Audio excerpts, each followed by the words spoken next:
کبھی سوچا ہے کہ شمع محفل کو روشن تو کرتی ہے مگر خود پگھل کر فنا ہو جاتی ہے۔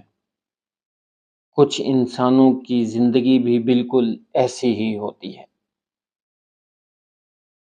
شمع کی طرح سرے بزم وہ عریاں ہوگا، میں وہ ہوں کہ جس کا پورا نہ کوئی ارماں ہوگا۔